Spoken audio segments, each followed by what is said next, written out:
25 లక్షలు ఇస్తానని చెప్పేసి నిన్న ఈవినింగ్ కూడా ఒక న్యూస్ ఛానల్లో చెప్తున్నారు.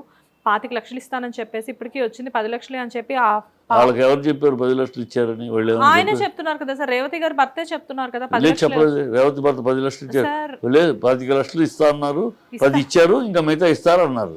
అదే అంటున్నా, అంటే 25 లక్షలు ఇస్తా అన్నారు, 10 లక్షలు ఇచ్చారు, మిగతా అడిగితే త్వరలోనే ఇస్తామని చెప్పారు. తప్పే ఉందమ్మా, 10 లక్షలు ఇప్పుడు ముందు అతను హాస్పిటల్లో ఉన్నాడు, పిల్లడు బతకాలి, సో హాస్పిటల్ అవసరాలకి ముందు ఇచ్చారు. 25 ఇస్తాము, ఇంకా హాస్పిటల్ ఖర్చులన్నీ భరిస్తామని చెప్పారు కనుక దాంట్లో తప్పే ఉంది. 10 ఇచ్చారు, ఇంక ఇస్తారు. కానీ 2 కోట్ల రూపాయల కార్పస్ ఫండ్ అనేది చాలా మందికి తెలియని విషయం సార్. తెలియదు, అదే చెప్తా, వీళ్ళు తెలియకుండా మాట 2 కోట్ల రూపాయలు కంపెనీ, సుధాకరు, సుకుమారు, హీరో ముగ్గురు కలిపి 2 కోట్ల రూపాయల కార్పస్ ఫండ్ ఆ పిల్లాడి పేరు మీద రెడీ చేశారు. ఎందుకు చేశారు? ఆ పిల్లాడికి భవిష్యత్తు, బతికినాక పిల్లాడి భవిష్యత్తుకి ఏం చదవాలో, ఏం చదవాలో, అవిటివాడు అవుతాడో, ఏమవుతాడో, బ్రెయిన్ డెడ్ అయింది అన్నారు, మళ్ళీ ఇప్పుడు కోలుకుంటున్నాడు, భగవంతుడి దగ్గర కోలుకోవాలి పిల్లాడు. అంత కోలుకుంటే వాడికి ఏం చేయాలో, వాడు ఏం చదువుతాడు, ఎంత చదువుతాడు, ఏం చదువుతాడు అన్నీ చూసుకుంటాం, కుటుంబానికి అండగా ఉంటామని చెప్పారు. అదే తల్లి బిడ్డ లేని 2వ బిడ్డ కూడా ఉన్నాడు, కానీ అందరికి చూసుకుంటామని చెప్పారు. ఇంకేం కావాలంటే మానవత్వం లేదని పిచ్చి మాటలు మాట్లాడతారు. తర్వాత పర్మిషన్ ఇవాళ పర్మిషన్ మీద ఇవ్వని డబ్బా కబుర్లు చెప్తారు. పర్మిషన్ ఇవ్వద్దు అని 1వ తారీఖు డిసెంబర్ 1వ తారీఖు మిమ్మల్ని అడిగినప్పుడు మేము మా లాంటి వచ్చి ఒక అప్లికేషన్ ఇచ్చి వినతి పత్రం వచ్చి, వద్దండి ఇది దందా, ఈ కార్యక్రమాలు ఇవి, బ్లాక్లో టికెట్లు అమ్మటం ఏంటి, దానికి మీరు పర్మిషన్ ఇవ్వటం ఏంటి, వద్దు ఈ మిడ్ నైట్ షోలు ఇవన్నీ మిడ్ నైట్ షో అది చూడకపోతే చచ్చిపోతాం అన్నంత ఉద్రిక్త ఏర్పడింది, అవి వద్దు మీరు పర్మిషన్లు ఇవ్వద్దు అంటే ఆ రోజు పెడచెవిని పెట్టి ఇదే ప్రభుత్వం ఇచ్చింది. ఇవ్వలేదంటే వెళ్ళలేదని మేము 2వ తారీఖు కోర్టులో వేసాం, కోర్టులో పెండింగ్లో ఉంది దగ్గర. ఈ రోజు ప్రభుత్వం పర్మిషన్ ఇచ్చేసింది. ఇవాళ సొంతపూసల్లాగా అయిపోయినాక పర్మిషన్ ఇచ్చారు, జరగాల్సిన ఘోరం జరిగిపోయింది. ఇవాళ వచ్చి మేము ఇక మీదట మేము పర్మిషన్లు ఇవ్వమని అంటే కోమటిరెడ్డి ఈ మాటలు, కోమటిరెడ్డి మాటలు ఎట్లా ఉంటే ఎంత కోపం వస్తుందంటే, ఇప్పుడు మీ దగ్గర వినతి పత్రం వచ్చినప్పుడు మీరు రెస్పెక్ట్ ఇవ్వరా, నిర్లక్ష్యం చేస్తారా? ఆ తర్వాత ఇప్పుడేమో పెద్ద కథలు చెప్తారా? ప్లస్ తెలంగాణ అంటాడేంటబ్బా, ఇవాళ industry Telangana cinema, Andhra cinema లేదు, తెలుగు సినిమా అని ఉంది. దాన్ని విడదీసి మాట్లాడతాడు. తెలంగాణ కల్చర్ చూపించిన వాళ్ళకి మేము మీద పర్మిషన్లు ఇస్తాం, తెలంగాణ ఆంధ్ర డివైడ్ ఏంటి అంటే వీళ్ళకి.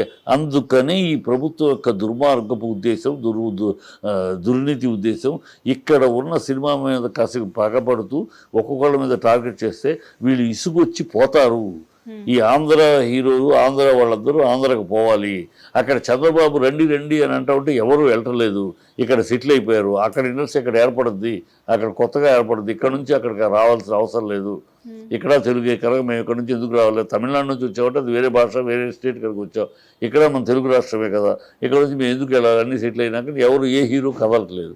పవన్ కళ్యాణ్ ఇప్పుడు అక్కడ ఉన్నా కూడా పవన్ కళ్యాణ్ కూడా తన సినిమాలు అక్కడ షూటింగ్ చేసే పరిస్థితిలో లేడు కనుక చంద్రబాబు ఎంత బతిమాలకున్నా ఎవరు రావట్లేదు. సో ఎవరు బతిమాలితే రిక్వెస్ట్ చేస్తే రావట్లేదు కనుక మేము అది ఇస్తాం ఇది ఇస్తామని ఆశ చూపించడం రావట్లేదు కనుక సామధాన భేద బండోపాయాలు అన్నట్టు, సామధాన భేదాలు ఇది ఇస్తాం రండి ఎవరు రావట్లేదు. దండోపాయం ఉపయోగిస్తున్నారు. ఇప్పుడు దండోపాయం ఉపయోగిస్తే వీళ్ళు ఇసుకొచ్చి ఇచ్చి అని పోతారన్నా, లేకపోతే ఇంటి మీద దాడి ఏంటి, ఇంటి మీద దాడి ఎందుకు జరిగింది? అసెంబ్లీలో ఆయన అలా మాట్లాడబట్టి కాలు ఇరిగిందా, చెయ్యి ఇరిగిందా, ఏమైంది? అర్జున్ని ఆర్టిస్టులు కలవడానికి వెళ్ళడానికి నా ఇంట్లో నా కుటుంబం, అర్జున్ నా కుటుంబంలో ఒక సభ్యుడు, వెళ్తే ఏదో అనుకోకుండా జైల్లో కూర్చోవాల్సి వచ్చింది, ఒక సంప్రదింపుకు కలవడానికి వెళ్తారు నా కుటుంబ సభ్యుడు కనుక. మీకేం వచ్చింది నొప్పి? మీ ఎమ్మెల్యేనో ఎంపీకో మీ ఎమ్మెల్యే తాతో మా అమ్మమ్మ అబ్బమ్మో ఎవరో చనిపోయారనుకో మీరు వెళ్ళరు ఎందుకు వెళ్ళారని అడిగితే ఎట్లా? మేము అంటే వాళ్ళు చెప్పేది ఏంటంటే వెళ్ళారు కరెక్టే, కానీ ఇక్కడికి జైలుకి వెళ్ళొచ్చిన పర్సన్ని పరామర్శించడానికి అయితే ఇంతమంది వచ్చారు, కానీ ఆ బాలుడు అలా హాస్పిటల్లో ఉంటే అతని దగ్గరికి ఎందుకు వెళ్ళలేదు అనేది ఆయన క్వశ్చన్ కదా. అడగడానికి వాళ్ళకి ఏమైనా ఇంగిత జ్ఞానం ఉండాలి. ఎందుకంటే అక్కడ హాస్పిటల్ బన్నీనే వద్దంది, అందుకే లాయర్లు వద్దన్నారు. ఆయన సూపరింటెండెంట్ దండం పెడుతున్నాడు, మీరు ఎవరు రావద్దండి, వస్తే ఇక్కడ పేషెంట్స్, ఒక పేషెంట్ కాదు కదా, మిగతా పేషెంట్స్ ఉన్నారు. ఆ మిగతా పేషెంట్స్ పెద్ద హాస్పిటల్, పేషెంట్స్ అందరూ డిస్టర్బ్ అవుతారు, మీరు ఆర్టిస్టులు వచ్చారంటే మాకు కంగారుగా ఉంటుంది, దయచేసి రావద్దు అని సూపరింటెండెంట్ దండం పెడుతున్నాడు. ఇప్పుడు రాణా వెళ్ళాడు అనుకోమ్మా, సెక్యూరిటీ ఇవ్వగలరా వీళ్ళు? రాణా వెళ్తే సెక్యూరిటీ ఇవ్వగలరా? అదే నాని వచ్చాడు, ఇవ్వగలరా? నేను జగపతి బాబు కనుక ఎందుకంటే ఫామ్లో జగపతి బాబు కూడా ఫామ్లో ఉంటే ధూమ్ లేగుస్తుంది, కానీ ఫామ్లో లేడు కదా. ఫామ్లో లేడు కనుక ఒక లెవెల్లోనే మేనేజ్ చేయగలిగారు. అదే రాణా కానీ నాని కానీ వస్తే ఏమన్నా జనాలను కంట్రోల్ చేయగలరా? కంట్రోల్ చేసే అవకాశం ఉంటుందా? అంటే సార్ ఇప్పుడు జగపతి బాబు అదే వీళ్ళు జగపతి బాబు కనుక చెప్తా ఫినిష్ చేయండి. జగపతి బాబు కనుక కొంచెం కంట్రోల్ చేయగలరు, ఎందుకంటే ఇప్పుడు లైమ్ లైట్లో ఉన్న హీరో కాదు. లైమ్ లైట్లో హీరో జగపతి బాబు కూడా కష్టమే. ఇప్పుడు రాణా వచ్చాడు అనుకోమ్మా, మామూలుగా ఉంటుందా జనాలు? నాని వచ్చాడు అనుకో, మామూలుగా ఉంటుందా జనాలు హాస్పిటల్లో? కనుక అక్కడికి వెళ్ళి మరొక అధ్యాయం వెళ్ళేదని జరిగింది అనుకోండి, వీళ్ళని ఎవరు రమ్మన్నారు, ఫోటోషాప్ కోసం వచ్చారు వీళ్ళని ఎవరు రమ్మన్నారు మాట్లాడతారు. జరిగితే జరగకపోతే రాలేదంటున్నారు. ఇప్పుడు ఏం జరుగుతుందో తెలీదు.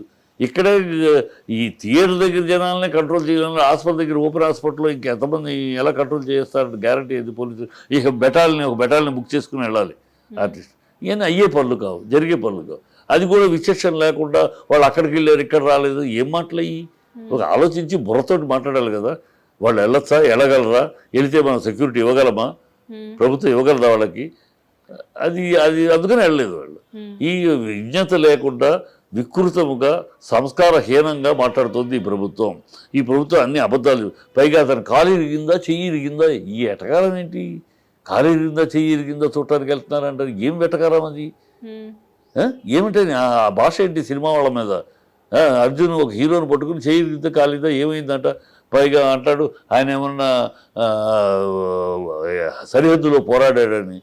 ఏమన్నా అదే మాట మీద తిరిగాడు అనుకో, నువ్వేం పోరాడావయ్యా తెలంగాణ కోసం, నువ్వేమని అర్పించావయ్యా? తెలంగాణ పోరాటం జరిగిన 1200 మంది ప్రాణాలు మిగిలి ఉంటే నువ్వెక్కడ ఉన్నావు? చంద్రబాబు చాటును కూర్చున్నావు రెండు కళ్ళ సిద్ధాంతం అని. నువ్వెక్కడ ఉన్నావు? తెలంగాణ నీకు ఏం సంబంధం? ఏం పోరాడావు? ఏ ప్రజల సమస్యల కోసం నువ్వు ప్రజల మధ్యకి వచ్చి నిలబడి ప్రజలకు సమస్యకు పరిష్కారం చూపించావు?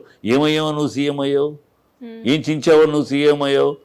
నువ్వు సోనియా కాళ్ళు పట్టుకుని రాహుల్ గాంధీ కాళ్ళు పిసికి అయ్యావని మేమంటే ఎంత ఉంటుంది? ఎంత అనొచ్చుగా, అనలే కదా. నువ్వు అనలేదా? అక్కడ పోరాడారా? వాళ్ళు డబ్బులు పెట్టి సినిమాలు తీస్తారు, డబ్బులు సంపాదిస్తారు. డబ్బులు పెట్టి సినిమా అయితే అయిపోదమ్మా. కేవలం డబ్బులతోటి సినిమా అయితే సినిమా అవ్వదు. అలా అయితే అదాని అంబానీలే సినిమాలు తీస్తారు. ఇక్కడ 60 మంది 150 రోజులు 800 కిలోవాట్ల మధ్య ఈ వేడికి తట్టుకుంటూ ఆ వేడిలో నవ్వుతూ సీన్లు, ఏడుగురు సీన్లు, రకరకాల పర్ఫార్మెన్స్ చేయాలమ్మా. ఫైట్లు చేస్తూ ఉంటే ఒక్కొక్కటి ఎముకలకు ప్లేట్లు ఉన్నాయి. మా హీరోలు కనుక్కుంటే ఒక్కొక్క హీరోకి అనేక చోట్ల ఈ మోకాలు ప్లేటు, మోచేయి ప్లేటు, ఇలా ప్లేట్లు ఉన్నాయి. ఇంత కష్టపడి దాంట్లో అనేక శ్రమతో వచ్చి చెమట వచ్చి 150 రోజులు షూటింగ్లు చేసి ప్రజలను ఒప్పించి మెప్పించి వాళ్ళ ఆశీర్వాదం పొంది స్టార్లు అవుతారు. మీకు మళ్ళీ ఓట్లకు ఓట్లు కొని ఓట్ల పదవిలో కూర్చోరు. ఆ డబ్బు సంపాదించడం కోసం అవినీతి చేయరు మా సినిమా వాళ్ళు. రక్తం చిందిస్తారు, చెమటం చిందిస్తారు. మనం డబ్బులు పెడితే వస్తాయి, సంపాదిస్తారు. ఏ పిచ్చి మాటలు, ఏం తెలిసి మాట. సినిమా అంటే డబ్బులు పెడితే వస్తాయి. సినిమా పెట్టు, నువ్వు నీ దగ్గర ఉన్నాయి సంపాదించాక సీఎంగా నీ అన్నదమ్ములు కూడా సంపాదిస్తున్నారుగా, పెట్టు, సినిమా తీసుకుందాం. అది కాదు సార్, ఇప్పుడు మీరు మాట్లాడేది ఎలా ఉందంటే రేవంత్ రెడ్డి గారు ఇదంతా కావాలనే టార్గెట్ చేస్తున్నారు అన్నట్టు చెప్తున్నారు. దేనికోసం రేవంత్ రెడ్డి దేనికోసం అంటే ఈ ఇండస్ట్రీ అక్కడికి ఆంధ్రాకి వెళ్ళాలి. ఇక్కడ నుంచి కొంతమంది దానివల్ల తెలంగాణ ప్రభుత్వానికి కూడా లాసే కదా. తెలంగాణ వాళ్ళు చాలు, ఎంతమంది ఉన్నారు తెలంగాణ వాళ్ళు? ఆంధ్ర వాళ్ళకి అవార్డులు వస్తున్నాయి. ఆంధ్ర వాళ్ళకి ఆంధ్ర అల్లు అర్జున్కే వచ్చింది, ఆంధ్ర మాస్టర్కే వచ్చింది. ఆంధ్ర వాళ్ళకి అవార్డులు వస్తున్నాయి. మా తెలంగాణ వాళ్ళకి మేము ఇచ్చుకుంటూ తప్పితే నేషనల్ లెవెల్లో రావట్లేదు. కనుక వీళ్ళు వెళ్ళిపోతే అప్పుడు తప్పకుండా తెలంగాణకి అవార్డు ఇవ్వక తప్పదు. సార్ ఆంధ్ర వాళ్ళు తెలంగాణ వాళ్ళు కాదు కదా సార్, తెలుగు ఫిల్మ్ ఇండస్ట్రీ. అది నువ్వు నేను అనుకుంటున్నావు, కానీ రేవంత్ రెడ్డికి అలా లేదు. రేవంత్ రెడ్డి అందుకనే టార్గెట్ చేస్తున్నారు. జానీ మాస్టర్ గారి నుంచి ఒక్కొక్క క్రానాలజీ చెప్పారు కదా, అందుకనే వాళ్ళకి టార్గెట్ చేసి ఎందుకు చేస్తున్నారంటే అక్కడ చంద్రబాబు రమ్మంటున్నారు, వీళ్ళు ఎవరు వెళ్ళట్లేదు. సో ఇలాగన్నా అక్కినేని నాగేశ్వరరావు ఎందుకు ఫస్ట్ మెడ్రాస్ వదిలేసి వచ్చారు? ఇలాంటి అవమానాలు భరించలేక. అక్కడ తమిళ వాళ్ళు సెకండరీగా చూస్తున్నారు, ఏ ఇష్యూ ఇచ్చినా మనకు సెకండరీ ఇది వస్తుంది, అవసరం లేదు మనకు వద్దు అని వచ్చేసాడు ఆయన వచ్చిన మొదటి స్టెప్పే. తర్వాత రామారావు గారు ఇక్కడ స్టూడియో, అలా ఒక్కొక్కళ్ళు అక్కడ అవమానాలను భరించలేక, అక్కడ డిఫరెన్సియేషన్ చూపిస్తున్నారు, అది భరించలేక వచ్చేసింది ఇండస్ట్రీ. ఇప్పుడు ఇక్కడ కూడా ఆ అవమానాలు చూపిస్తే ఈ అవమానాలని డిఫరెన్సియేషన్ చూపించారనుకో, ఆటోమేటిక్గా ఇక్కడ నుంచి ఒక ఇద్దరు హీరోలు వెళ్తారు. తర్వాత తెలుగు ఇండస్ట్రీలో ఆంధ్ర వాళ్ళు అక్కడ, తెలంగాణ ఇక్కడ అని ఏర్పడుతుంది. అది చంద్రబాబు వ్యూహం. చంద్రబాబు వ్యూహానికి ఈయన శిష్యుడు కదా, మళ్ళీ శిష్యుడు కాదు నేను సహచరుడు అంటారు, శిష్యుడో సహచరుడో ఓటుకు నీటిలో తోడు దొంగ మనకు అనవసరం. కానీ బట్ ఆ చంద్రబాబుకు సమర్థించడం కోసం ఈ పని చేస్తున్నాడు అనేది కొట్టొచ్చినట్టు కనపడుతుంది. లేకపోతే మామూలుగా అయితే ఏమంటాడు, అరెస్ట్ అయ్యారు, అది చట్టం దాని పని దాన్ని చేసుకుపోతుంది, చేస్తుంది, మేమేం చెయ్యము అని అంటారు. అది వదిలేసి ఈయనేమన్నా పెద్ద పుడింగినా, ఈయనేమన్నా బార్డర్లో పోటీ చేశాడా, డైరెక్ట్గా మాట్లాడుతూ అతని గురించి అర్జున్ గురించి అంత డైరెక్ట్గా కించపరిచి మాట్లాడుతూ ఎందుకు మాట్లాడుతున్నాడు? ఏ అవసరం వచ్చింది? నువ్వు చీఫ్ మినిస్టర్వి, ఓ చీఫ్ మినిస్టర్ ఉందాక చట్టం దాన్ని పనిచేస్తుంది, అది ఎవరు తప్పైనా సరే కాదు కానీ అంటే అయిపోయింది. అతనేమన్నా అక్కడ పోరాడాడు, నిన్న కూడా అసెంబ్లీలో ఆయన కాలు ఇరిగిందా, చెయ్యి ఇరిగిందా, ముక్కు ఇరిగిందా, ఏంటిది?